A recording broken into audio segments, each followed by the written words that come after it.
What's going on, family? I'm Scrapbook Boxing, Museum of the Forgotten Fisticuff series. 10 greatest black welterweights of all times. Ray Robinson, Walker Smith Jr., the Harlem Jitterbug, was born May 3rd, 1921, in Alley, Georgia. He would reside with his family to Detroit, Michigan. He would unfortunately die in 1989. I am so blessed to have spoken to Ray Robinson 2 separate occasions as a young man.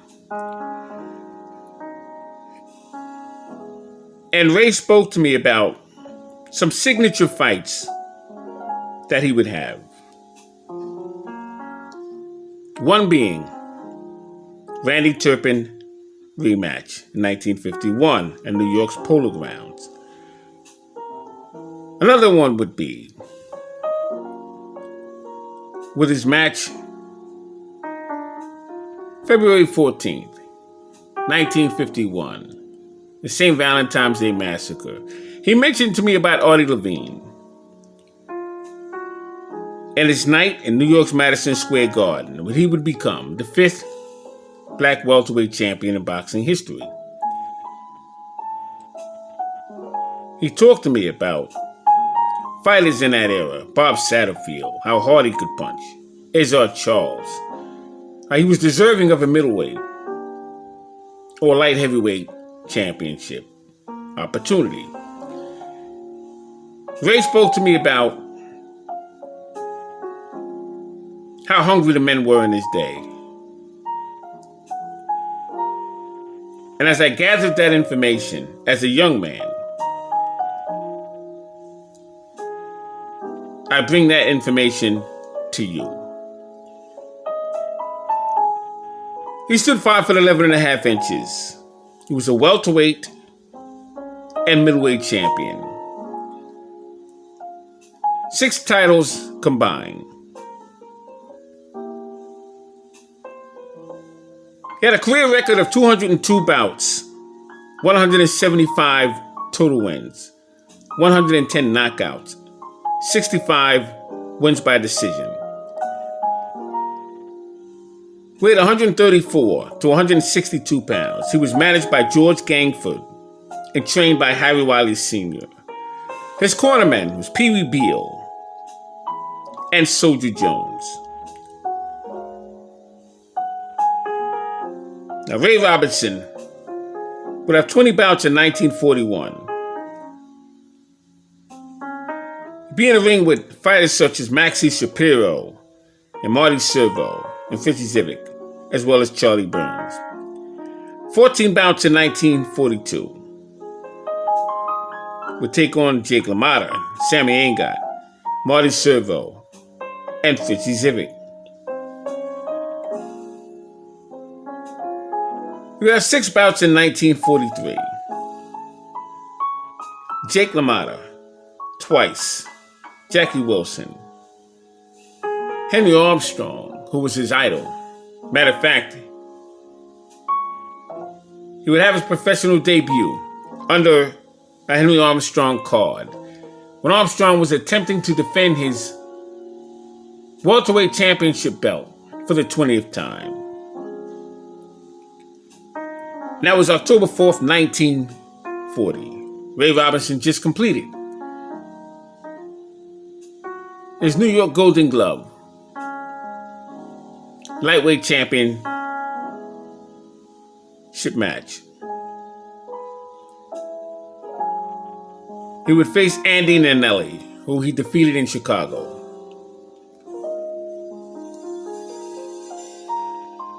Five bouts in 1944. A signature name that year would be Izzy Genazzo, and he was a fighter.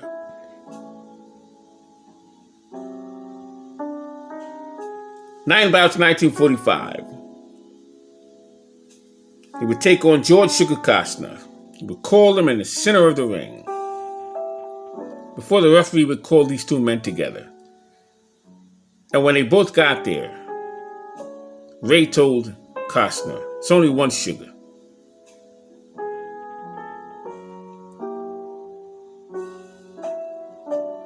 George Sugar Costner told him that I'll get you out of there in one round. And Ray said, we'll see about that. When that bell rang, the fight didn't last one round. And one of the Sugars' hands would be raised. Who do you think it was? Would also take on Jake LaMotta, Jose Basura, and Tommy Bell. We'd have 16 bouts in 1946. Signature names: Sammy Aingot, Izzy Genazzo. December 20th of that year, he would face Tommy Bell of Ohio, Youngstown to be exact. And he would defeat Tommy Bell as he did in 1945. And he would become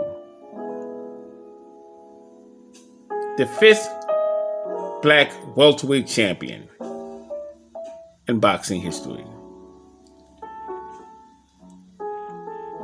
You see, this was a moment in time because Henry Armstrong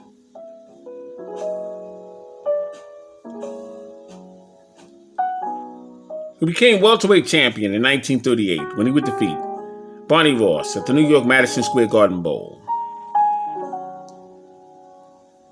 would defend that title 19 times. And when Armstrong was defeated in 1940 against Vinci Zivic,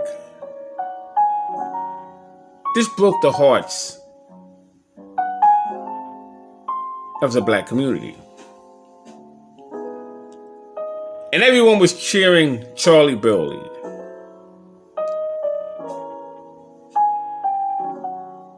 To pick up that mantle. But it was Ray Robinson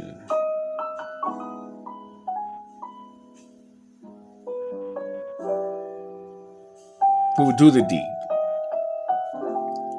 Ray Robinson was young, and he was a sure shot winner to hold on to that title.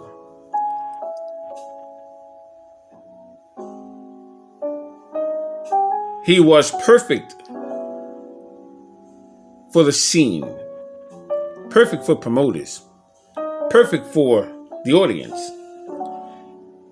He was a businessman.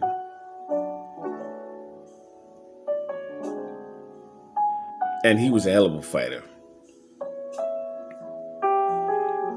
And that night in New York's Madison Square Garden, October 20th of 1946, my grandfather was at the fight. He told me specific details before, during, and after that fight. And he told me what happened when Ray Robinson went down. My overhand right by Tommy Bell. He said Ray Robinson was pulling away at the time. And when he went down, my God, it seems that though they saw Joe Louis and Max Smelling, 1936 all over again. It seems as though they saw Henry Armstrong and Fizzy Zivic in 1941 all over again. You see, Ray Robinson had represented what has been missing in his community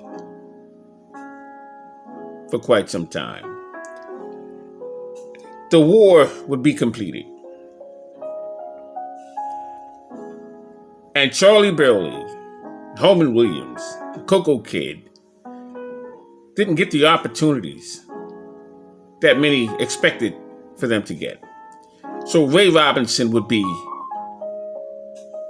the last opportunity that many would have to see the community through. And he would become The welterweight champion, when he got off of one knee, looked at Harry Wiley Sr. And when Harry Wiley Sr. would give him that look, that both men would understand, Ray would get up. Referee rubbed the rosins off of the gloves of Ray Robinson. Asked him, was he set to continue? Ray didn't answer. He looked directly at Tommy Bell. That was enough to give the referee to go ahead and let Ray Robinson continue.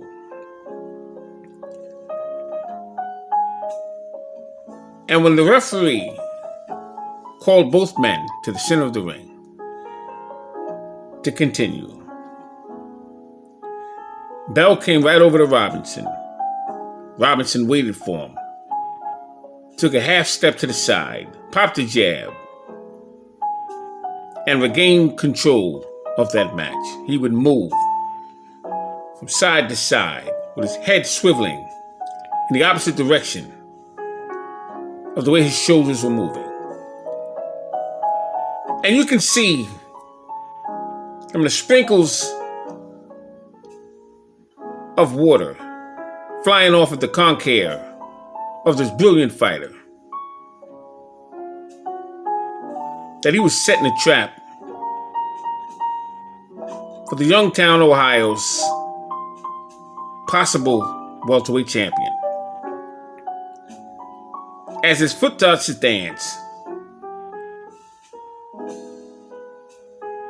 on the rhythm of the movement of his opponent, according to my grandfather, you can hear the footsteps sounding like Charlie Parker, John Coltrane, Lester Young, Benny Carter. It was a thing of beauty. He would grab Tommy Bell, tie him up, walk him back to the center of the ring as he was against the ropes, push him off, pop the jab, move to his right and to his left. Bell knew at that time, my grandfather supposed, that it was short curtains for him that night. Because once Ray got himself together, it was poetry in motion as the combinations would rip from body to head.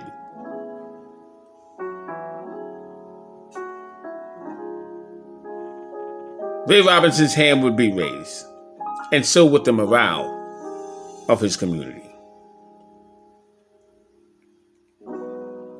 1947, 10 bouts will be on the resume of Ray Robinson. Bernie Miller, Jack Doyle, Jackie Wilson, Bernard Dukeson of Louisiana, and Kid Gavilan of Cuba. Those were just signature opponents of Ray Robinson that year.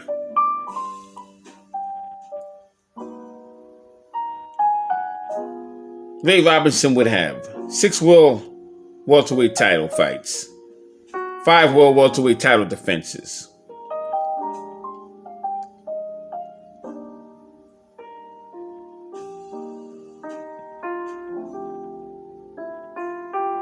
One of the greatest things about Ray Robinson was his ability to adapt to any style, any circumstance, whether he was hurt, whether he was knocked down.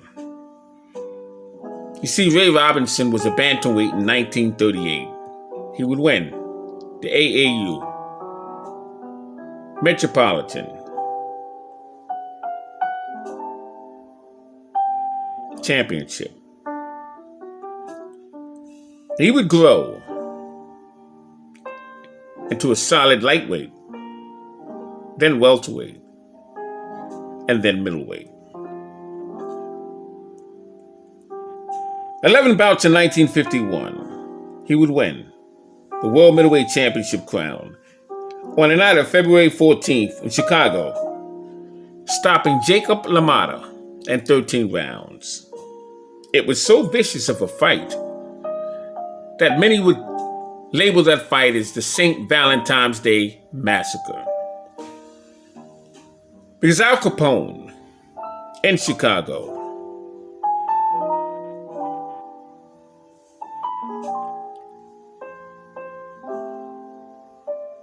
will be a part of that in his time on Clark Street. Many mobsters will be executed.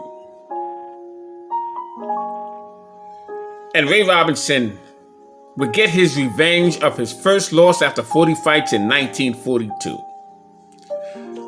Well, 1943, he had his first loss with Jake LaMotta. 42 was his first victory with LaMotta. And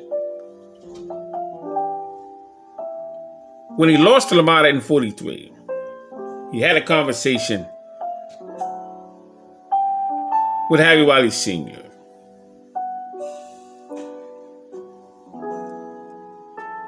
And Harry Wiley Sr.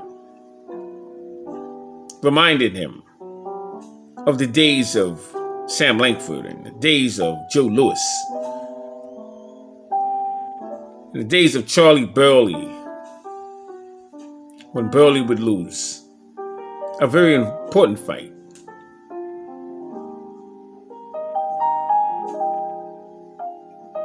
And he said, remind yourself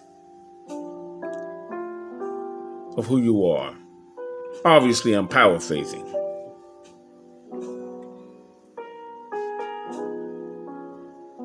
And Ray Robinson walked around that ring prouder than he's ever been before. Because don't let nobody kid you. Jacob LaMotta is as underrated as they come to those don't know his time. I met Jake LaMotta several times and I could see where he was coming from. Very tough gentleman. Came from a time where he didn't give a damn who you were. He would spar and fight the best of them, regardless of weight class. That victory of Ray Robinson and Jacob LaMotta on the night of February 14th, 1951, was a thing of beauty. Now, he would lose the middleweight championship crown to Randy Turpin July 10th in London, 1951. The fight went 15 rounds. Ray Robinson was on his 7th fight on a tour with his wife and entourage. He had a midget, a hairstylist, a barber. We'd have a seamstress and a tailor, a golf instructor.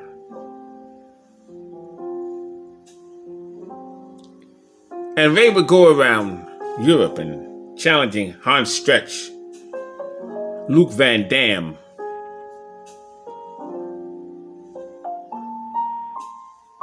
Gerhard Hex, and many others. But when he got to Randy Turpin, who, by the way, Randy Turpin had a grandfather who was a bare-knuckle fighter and taught Randy Turpin some very odd defensive moves Ray couldn't figure out in time.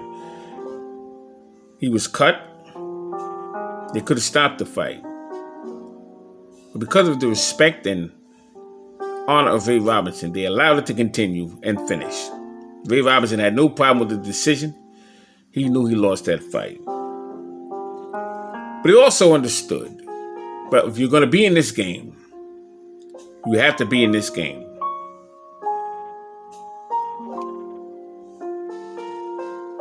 So New York's Polo Ground, Ray Robinson would get his shot. The referee was Ruby Goldstein.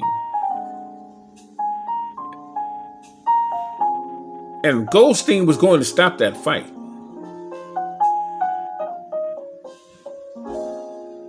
The beginning of the 10th round, Goldstein considered it. And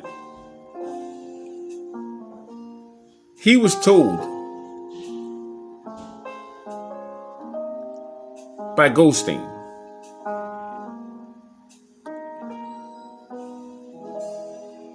Ray, I'm going to have to stop this.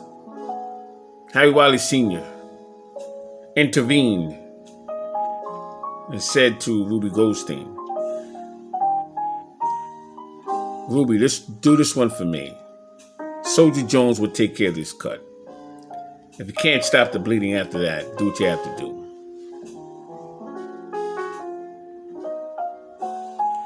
You see, the idea came from Dr. Vincent Nardiato, who's the State Athletic Commission's physician. And he walked over to the middle of the ring of Ruby Goldstein. And he said, Ray, if you don't do something about this, I will stop this fight. But when I spoke to Ruby Goldstein, Goldstein told me that Vincent Nardiato could not directly tell Goldstein. He acted as though he was speaking to Ray of what was next if things didn't change. And I found out to be fascinating.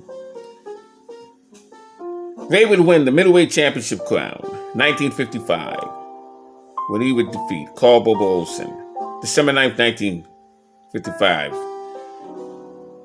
He would win the Middleweight Championship crown, May 1st, 1957, of Gene Foreman in 15 rounds. He would win the Middleweight Championship crown, May 25th, 1958, over Carmen Basilio. He would take on fighters such as young Gene Buffalo and Gene Wolzak, Luke Van Dam and Hash Stretch, Gerhard Hex, and Gene Stock when he traveled overseas. But he would take on Ozzie Bulldog Harris and Bernard Dukerson, Cecil Hudson, Bobby Dykes, Bernie Miller, Artie Levine, Jackie Wilson, and Charlie Fusari, Maxie Shapiro, and Norman Rubio. Ray Robinson is clearly deserving to be on this list. 10 greatest black welterweights, in my opinion. He's the second man on this list. There is no man in order that is better than the other one. I am just selecting fighters and keeping tab of who's on the list. So we have Kid Gavilan and Ray Robinson. Who do we have next? Let's find out. I'm Scrapbook Boxing, Museum of the Forgotten Fisticuff series. All great fights and all great fighters would never be forgotten on my channel. The great Sugar Ray Robinson. Originally Walker Smith has been placed on this list, and for good reason. What a division. The welterweight division had some great ones. I can only choose 10 to see who the other 8 would be. Thanks for watching. Be well.